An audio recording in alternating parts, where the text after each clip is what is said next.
विश्व गुरु वारिस ने दुनिया भर में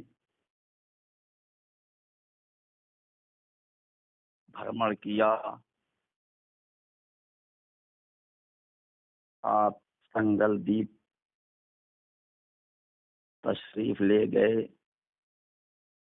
और ज़ियारत हज़रत आदम अलैहिस्सलाम के रोज़े से भी मुस्तफ़ीज़ हुए। आप बैतुल मुक़द्दस तशरीफ ले गए, वहाँ मोहतरमा हज़रत मरियम अलैहिस्सलाम और हज़रत इब्राहिम खलीलुल्लाह अलैहिस्सलाम और हज़रत सुलेमान अलैहिस्सलाम और हज़रत मूसा अलैहिस्सलाम की ज़ियारत से मुशर्रफ हुए और वहाँ से मक्का मुअज़्ज़मा तशरीफ लाए और हज किया। आपने रब के बंदों को रब का इरफान करा दिया और राम के भक्तों को राम का ज्ञान करा दिया। मानव जाति के इतिहास के पहले देवताओं और असुरों का इतिहास था, जिसका वर्णन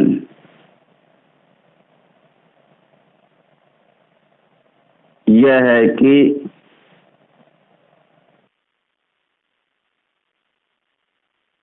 आदम अलैहिस्सलाम और इब्लीस का वाकया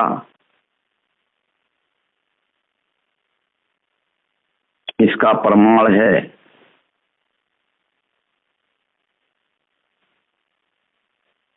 देवताओं ने यानी फरिश्तों ने आदम को सजदा किया और इब्लीस ने आदम को सजदा नहीं किया। इब्लीस असुरों में से था। विश्व गुरु वारिस सैयद वारिस अली शाह अज़्ज़ल्ला ज़िक्रुहु के दरबार में एक शख्स हाजिर हुआ तो आपने फरमाया, तुम्हारा क्या नाम है? उसने अर्ज किया, हरिदास। इरशाद हुआ कि बनारस के कदीम बाशिंदे हो? अर्ज किया, नहीं, तालीम की गरज से बनारस में ज्यादा रहा और इस वक्त भी वहीं से आता हूँ, वरना स्थान जिला फिरोजपुर पंजाब में है और निस्बतन गुरु नानक साहब के खानदान में से हूँ। बुजुर्गों की गद्दी है जिस पर वालिद के बाद दरबार साहब ने मुझको बिठा दिया। हालांकि इस लायक नहीं हूँ कि किसी को खुदा से मिलने का रास्ता बताऊं, मगर रस्म दुनिया के मुताबिक गद्दी की सेवा करता हूँ और चंद गांव हैं जिनकी आमदनी इस कदर आती है कि 10-20 संत साधु भी खाते हैं और मैं भी आराम से रहता हूँ। मगर जब यह ख्याल करता हूँ तो शर्म आती है कि शेरों की जगह पर कुत्ता बैठा है। अरसा से आपके दीदार का इश्तियाक था।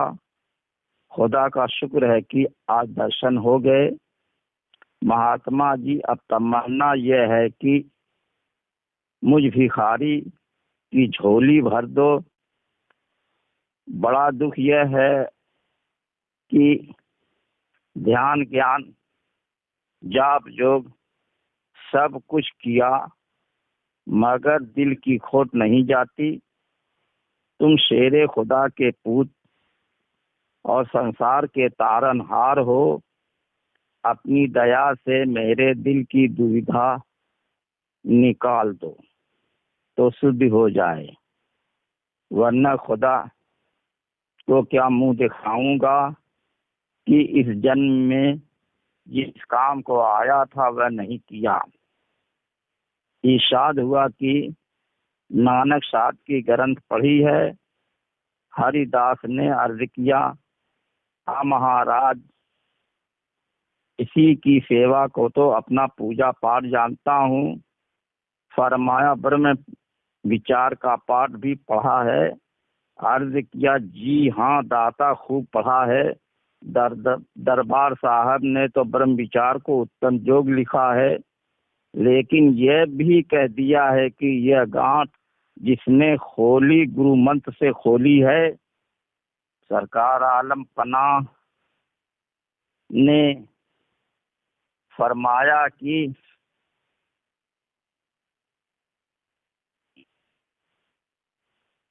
जब इस कदर वसीउल नजर हो तो यह हिकायत भी देखी होगी कि जब प्रहलाद ने आलम ज़ौक़ में ब्रह्म यानी माबूद मुतलक का नाम जपना शुरू किया और इसके बाप ने जिसका नाम हरना कश्यप था, यह तरीका अपने मजहब के खिलाफ देखकर लायक और तपसी बेटे से निहायत गजबनाक होकर कहा कि खबरदार मेरे आगे राम का नाम न लेना, वरना इस तलवार से तेरा सर उड़ा दूंगा।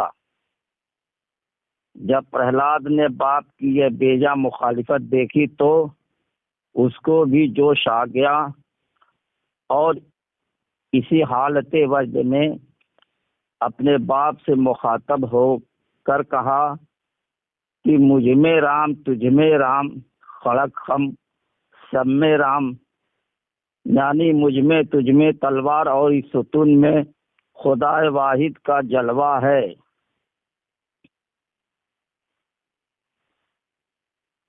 सरकार आलम पनाह से गुफ्तगू होती रही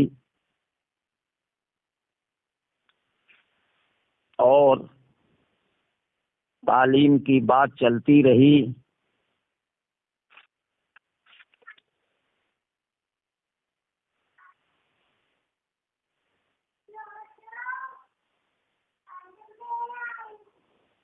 प्रहलाद जी गुफ्तगू से ऐसे मुतहैर हो गए और आप दीदा होकर दस्त बस्ता अर्ज किया कि गोसाई जी,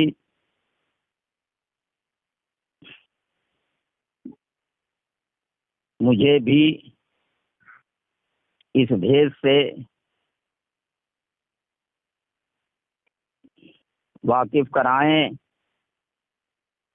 और अब महात्मा कृपा करो कि यह गुरु तुम समझा सकते हो। यह कहकर रोने लगे और कदमों पर सर रख दिया। सरकार आलम पनाह के करीमाना मिजाज का दस्तूर था कि अमूमन तालिबीन की हालत पर बकमाल शफकत इनायत फरमाते और वह भी इस ईमान से की हिदायत ऐसी की जाती थी जो साइल के हसब हाल और उसके इल्म मशरक के मुताबिक और अकल व इदराक के मुआफिक होती थी। चुनांचे आपने फरमाया, हरिदास, यह तुमको मालूम है कि जिसके दिल में दुविधा है उसको ब्रह्म का दर्शन नहीं हो सकता, बल्कि देख लो कि जब प्रहलाद का ख्याल मुंतशिर रहा और कभी मुझ में और कभी तुझ में और कभी खड़क में कहता रहा, ब्रह्म की दीद नहीं हुई। और जब हम यानी सतून पर आकर रुक गया और ख्याल एक मुस्तकर मकाम पर कायम हो गया तो ब्रह्म की सूरत यानी खुदा का जलवा वहीं से जाहिर हो गया। यह वाकया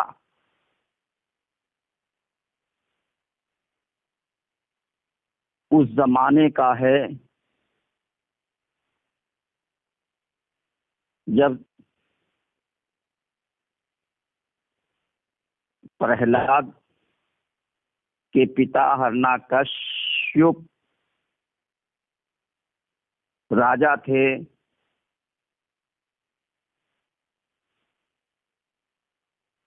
उनका वंश आसुरी था।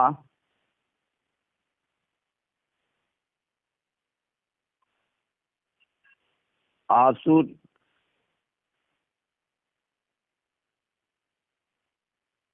के जमाने में भी गुरु शिष्य परंपरा थी।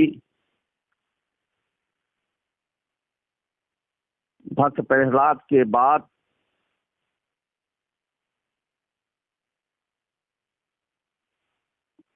त्रेता युग आया,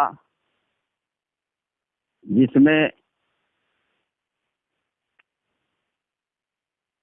राम और रावण के बीच युद्ध हुआ। उसके बाद द्वापर युग आया। द्वापर युग में कौरव और पांडवों के बीच युद्ध हुआ।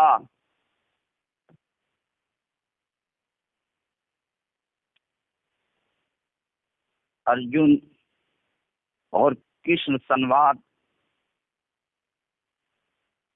भी हुआ। इस संवाद में कृष्ण जी ने अर्जुन को शिक्षा दिया।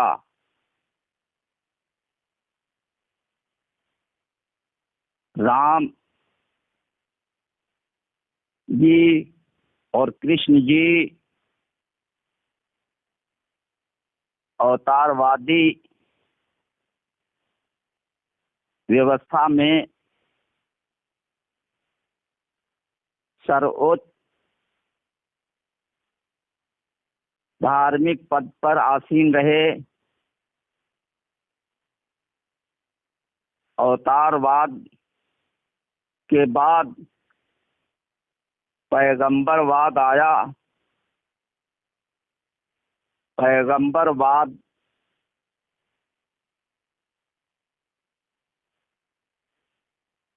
अंबियाई मजहब पर आधारित है।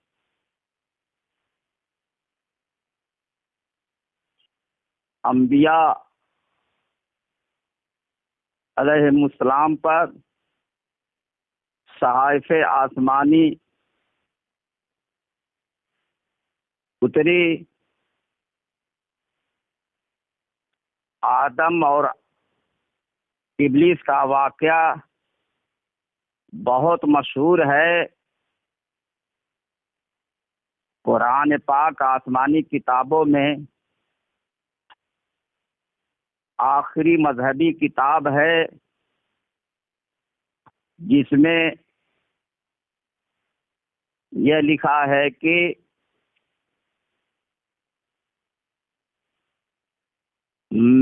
मैं मिट्टी से बशर बनाने वाला हूँ।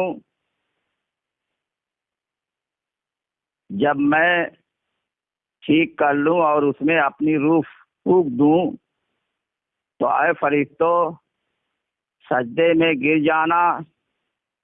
सिवाय इब्लीस के सारे फरिश्ते सजदे में गिर गए।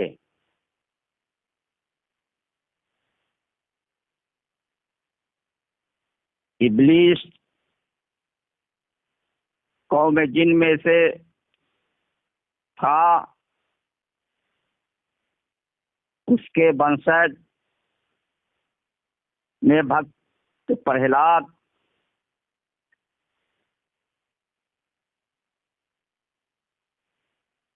और भक्त प्रहलाद के वंशज में रामचंद्र जी, और कृष्ण जी हुए हैं।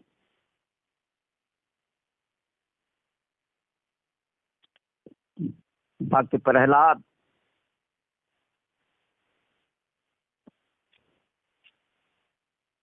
ने जो भक्ति किया है, भक्ति परंपरा वहां से चली। सरकार आलम पनान ने हरिदास जी से फरमाया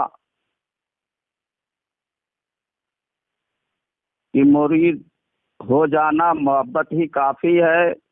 अगर मोहब्बत है तो 1000 कोस पर हम तुम्हारे साथ हैं। जाओ आज रहो कल चले जाना। हरिदास बेअख्तियार रोने लगे और बकमाल इज्जो नियाज अर्ज किया कि महाराज खाली हाथ न जाऊंगा। कोई अक्षर भी ऐसा बता दो कि परमात्मा के ध्यान में मगन रहूं और दूसरे का ख्याल न आए। हुजूर सरकार वारिस पाक ने मुस्कुराकर शुगुल सुल्तानुल अज़कार तालीम फरमाया और यह भी ताकीद इरशाद हुआ, जब तक काफी इत्मीनान न हो जाए अपनी ज़ाहिरी हालत पर बदस्तूर कायम रहना। सुल्तानुल अज़कार की कैफियत को ख्वाजा अमीर खुसरू ने हिंदी जबान में इस तरह से लिखा है। एक ही भवर गूंजा रसी, दूजे गोहर गोहर होए। तीजे शब्द संग का, चौथे घंटा होए। चौथे घंटा होए, पांचवें ताल जो बाजे। छठे सो मुल्ली नाल, सातवें बहीर जो गाजे। आठवें शब्द मृदंग का, नौवें फकीरी नाल। 10वें गरजे सिंध सांस। खुसरू ने कह दें अनहद बाजे बाजन लागे। चोर नगरिया तज तज भागे। गुरु निजाम की भई दुहाई। खुसरू ने अंतर लौलाई।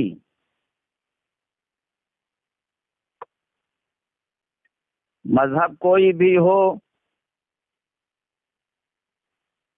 उनमें जो फुकरा हैं उनको सुल्तानुल अज़कार यानी अनहद नात की तालीम दी गई है।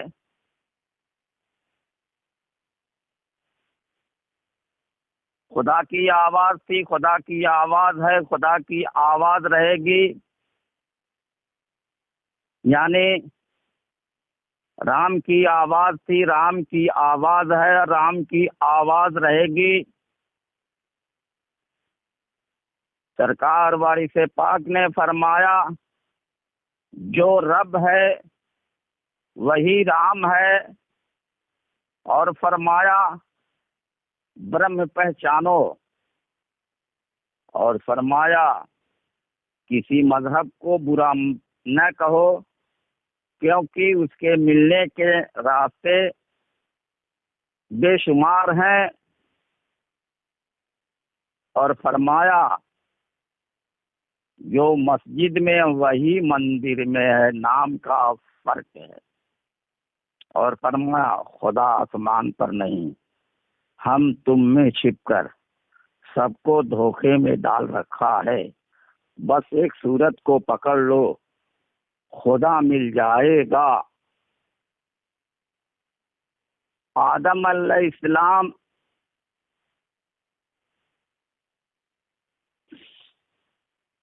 से जो नस्ल चली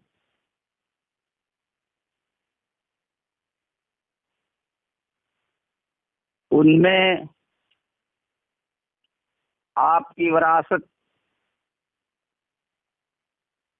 का सिलसिला जारी हुआ।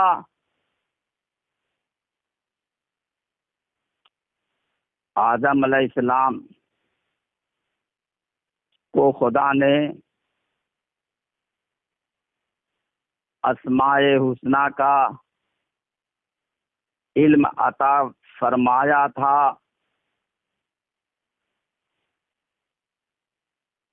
और आपकी औलाद में यह इल्म जारी व सारी है।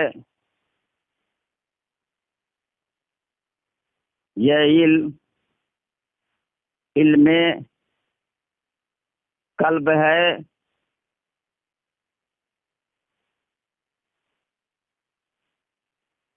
यानी कल्ब को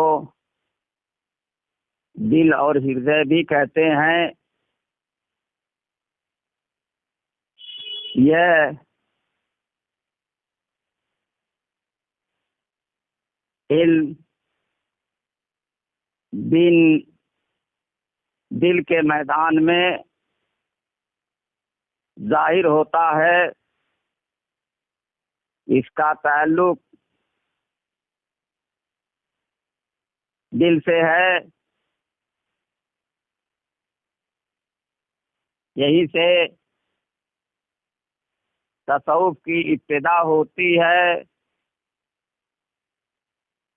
तसव्वुफ यानी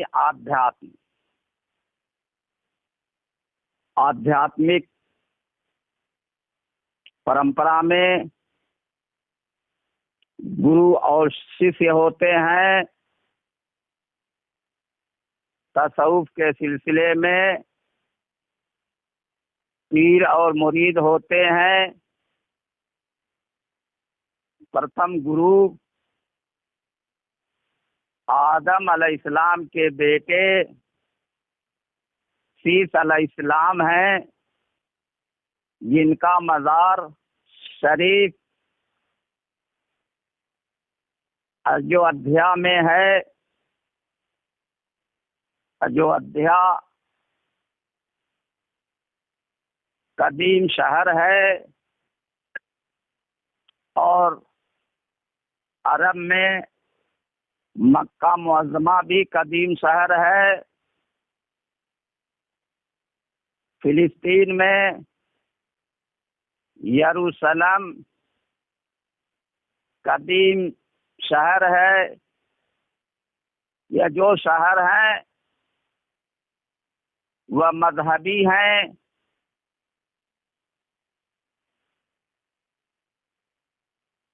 वाक़या आदम व इब्लीस एक खास किस्म का वाक़या है। इब्लीस ने खालिक आदम अला सूरतिही का ख्याल नहीं किया और आदम को हकीर जाना। आदम वह पहले मानव हैं, यानी पहले बशर हैं जो नबी हैं।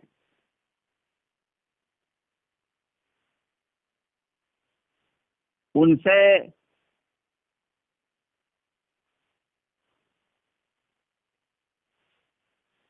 इल्म आदम जारी व सारी है।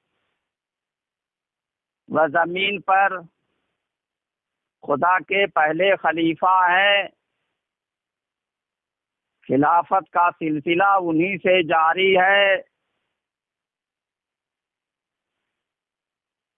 उनके बाद बुत परस्ती मूर्ति पूजा का रवाज हुआ। नूह अलैहिस्सलाम आदम अलैहिस्सलाम की नस्ल में है। उन्होंने मूर्ति पूजा का विरोध किया। जब मूर्ति पूजा से बाज नहीं आए तो उन्होंने उनके खात्मे की दुआ किया। तो हुक्म खुदा से उन्होंने एक कश्ती बनाई, उन पर तमाम जीवधारियों के जोड़े को सवार किया। उसके बाद तूफान नूह आया। जो कश्ती पर सवार थे वो बच गए। उसके बाद आले नूह में 3 शख्स बचे। इनके नाम नामी हाम, साम, याफिस है। इनसे दुनिया की आबादकारी हुई। हजरत इब्राहिम अलैहिस्सलाम के ज़माने में भी मूर्ति पूजा थी। आपने लोगों को तौहीद की तालीम दिया। तौहीद इब्तिदा से इंतहा तक जारी व सारी है और रहेगी। आखिरी नबी हजरत अहमद मुज्तबा मोहम्मद मुस्तफ़ा सल्लल्लाहु अलैहि वसल्लम ने तौहीद की तालीम दिया और मोहम्मदी रोशनी फैलाई।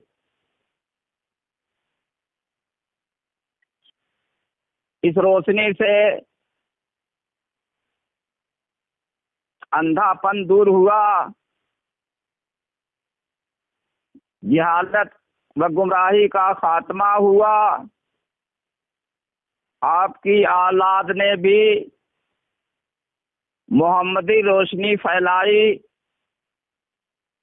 हिंदुस्तान की धरती पर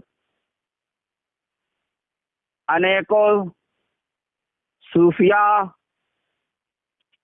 पीर हुए और सादात भी हिंदुस्तान तशरीफ लाए। इनमें दातागंज बख्श अली हिजवेरी इमाम हसन अलैहिस्सलाम की औलाद हैं।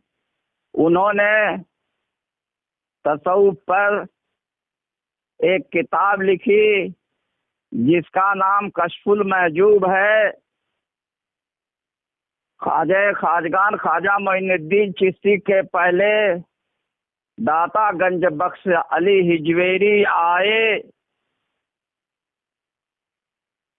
उन्होंने तसव्वुफ की तालीम व तबलीग बड़े पैमाने पर किया। ख्वाजा साहब भी हिंदुस्तान तशरीफ लाकर हक्कानियत, इंसानियत और मोहब्बत का पैगाम फैलाया। हुजूर सरकार वारिसे पाक उत्तर प्रदेश के जनपद बाराबंकी के कस्बा देवा शरीफ में 1820 ईस्वी में पैदा हुए और दुनिया के गोशे गोशे में मोहब्बत का सिलसिला फैलाया। आपके सिलसिले में हिंदू, मुसलमान, सिख, ईसाई, यहूदी, पारसी और दीगर कौमें, और जिन कौमें दाखिल हुए, इनमें से जिनको मुस्तहक पाया, अपना निस्बती लिबास बनाम एहराम रंगीन दिया। आपने अपने तरीकत की बुनियाद खुद ही रखा। जो इस्लामी तरीकत है उसको फॉलो नहीं किया, और आपने अपनी तरीकत में अपना खिरका यानी अपना लिबास निस्बती जारी किया। आपने अपनी तरीकत की बका के लिए अपना निस्बती लिबास बनाम एहराम रंगीन और अपने इरशादात छोड़ गए हैं, जिनकी तालीम का सिलसिला बदस्तूर जारी व सारी नहीं रह सका। आप से जिसने तालीम व तरबियत पाई, वह एक के बाद दीगरे दुनिया से तशरीफ ले गए। हुजूर वारिस पाक भी 7 अप्रैल 1905 ईस्वी को वे साल फरमा गए। जमाना गुजरता गया, एक के बाद दीगरे रामपोश फुकरा भी दुनिया से जा चुके। तालीम और तरबियत का सिलसिला बंद हो गया। टीचिंग ऑफ हाजी वारिस अली शाह का सिलसिला जारी व सारी रहना चाहिए। दरगाह हाजी वारिस अली शाह का संचालन हाजी वारिस अली शाह मसोलियम ट्रस्ट के जरिए से हो रहा है।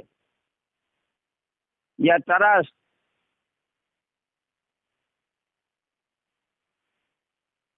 1917 में अदालत जुडिशियल कमिश्नर अवध के द्वारा कायम हुआ, और इस ट्रस्ट के संचालन के लिए एक इसकी मैनेजमेंट 1917 में ड्राफ्ट की गई। उसी के जरिए से ट्रस्ट का संचालन होना चाहिए था, जबकि कुछ लोग इक़्तिदार की हवस में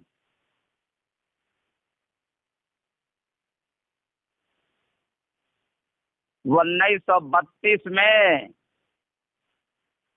एक बाइलार बगैर अदालत की मंजूरी के मुरतब किया।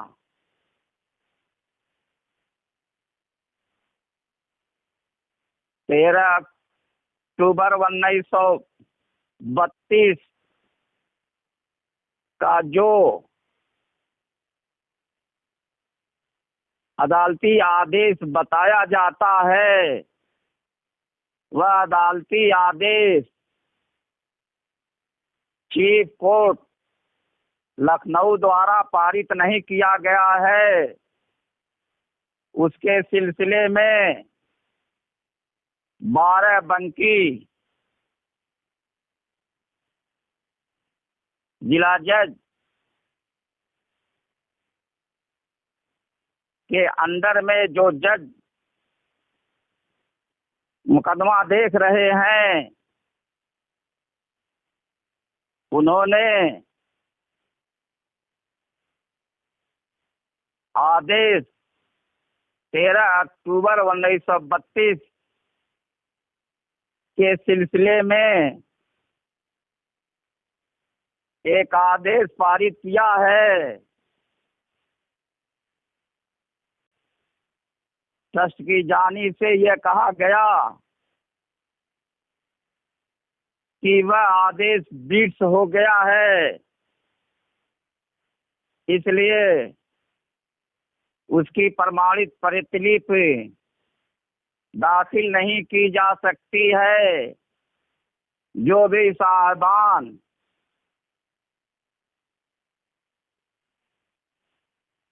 उस का मुआयना करना चाहते हैं, वह जिला बाराबंकी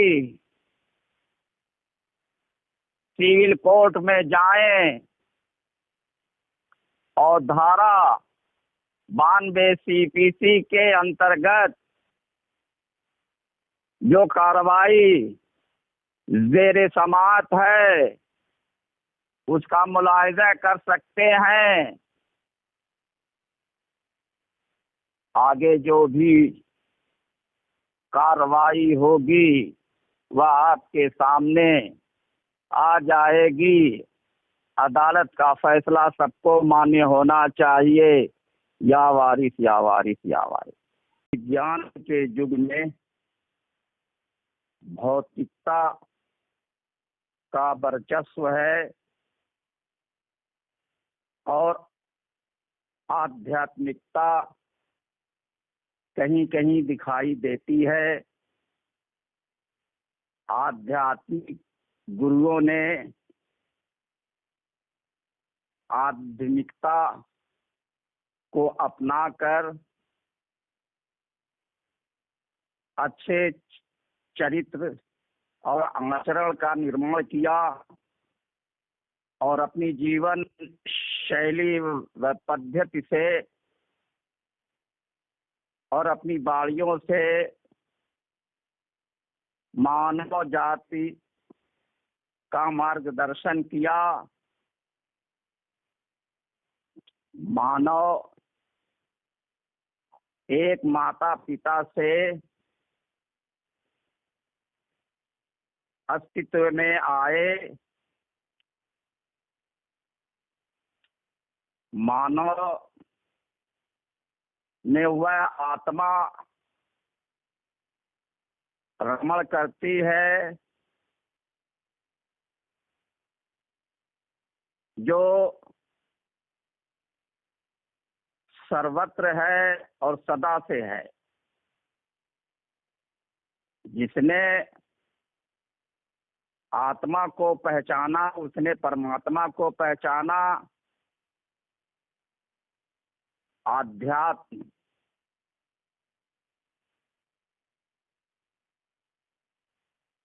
एक आंतरिक ज्ञान है जो आत्मज्ञान से जाना जाता है। सर्वधर्म धर्म ग्रंथों पर आधारित है। उनमें जो मर्म व रहस्य की बातें थी उनको आध्यात्मिक गुरुओं ने अपनाया और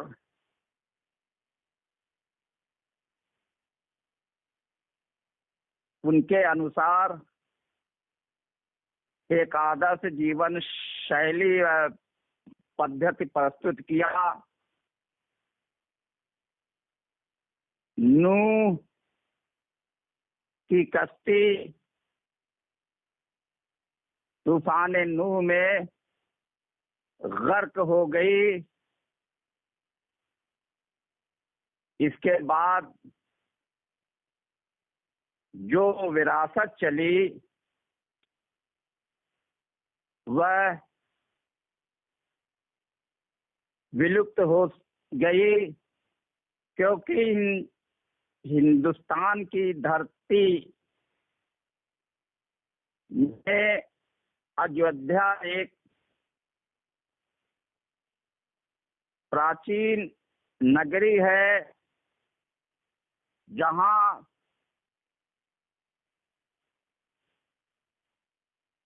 नबियों का मज़ार है। इनमें मशहूर नबी शीश और नूह हैं।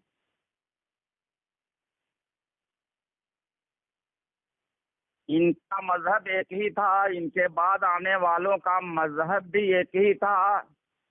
उसे इस्लाम के नाम से जाना जाता है। इब्राहिम अलैहिस्सलाम भी इस्लाम धर्म का पैगाम पहुंचाया। खुदा का पैगाम नबियों ने मानव जाति में पहुंचाया। आसमानी किताबें जो भी हैं, उसके अध्ययन से यही पता चलता है कि खुदा का पैगाम नबियों के जरिए से मानव जात में आया। आध्यात्मिक परंपरा में शिष्य और गुरु है। आध्यात्म ही तसव्वुफ है। तसव्वुफ के सिलसिले में पीर और मुरीद हैं। सहज मार्ग ही तसव्वुफ है। प्रेम ज्ञान अंतरंग में पैदा होता है। जो ज्ञानी पुरुष हैं वह